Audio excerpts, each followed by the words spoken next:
क्या आपने कभी गौर किया है कि पवित्र मंदिरों के मुख्य द्वार पर सबसे ऊपर एक डरावना और बिना धड़ वाला चेहरा क्यों लगा होता है? एक ऐसा भयानक दानव जिसकी आंखों से आग बरसती है और नुकीले दांतों वाला खुला हुआ मुंह किसी को भी डरा दे। आखिर महादेव ने एक नरभक्षी राक्षस को देवताओं से भी ऊंचा स्थान क्यों दिया, और क्यों इस दानव ने साक्षात शिव के कहने पर अपने ही शरीर को जिंदा चबा लिया? चलिए जानते हैं शिव के सबसे प्रिय गण कीर्तिमुख का वो रहस्य जो आपको हैरान कर देगा। कहानी शुरू होती है असुर राज जलंधर के अहंकार से।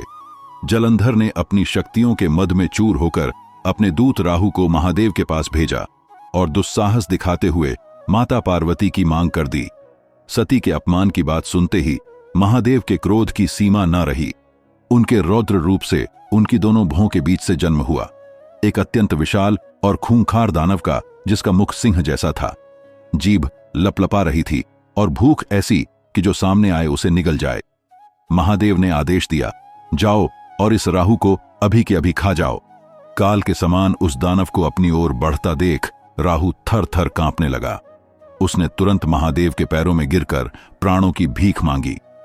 दयालु शिव ने राहु को क्षमा तो कर दिया, लेकिन अब उस भूखे दानव का क्या?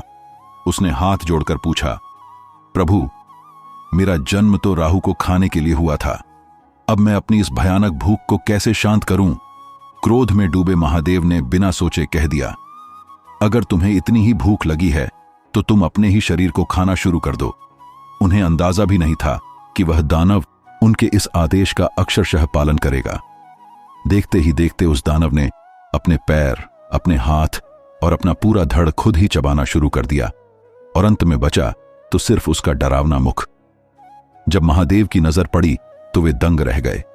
अपनी देह का त्याग करने वाले उस दानव की ऐसी अटूट निष्ठा देख शिव का हृदय पिघल गया।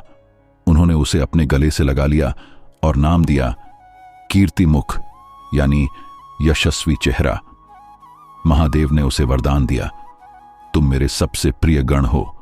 आज से जो भी मेरे मंदिर या घर में प्रवेश करेगा उसे सबसे पहले तुम्हारे दर्शन करने होंगे। तुम्हारे बिना मेरी पूजा भी अधूरी रहेगी। यही कारण है कि आज भी नेपाल से लेकर भारत और दक्षिण पूर्व एशिया के मंदिरों तक कीर्तिमुख एक पहरेदार बनकर खड़ा रहता है। माना जाता है कि इसकी डरावनी सूरत घर और दुकान को हर तरह की बुरी नजर और नकारात्मक ऊर्जा से बचाती है। सोचिए, अगर आपको भी महादेव के इस परम भक्त की कहानी अद्भुत लगी तो कमेंट में पूरे दिल से लिखें, हर हर महादेव। और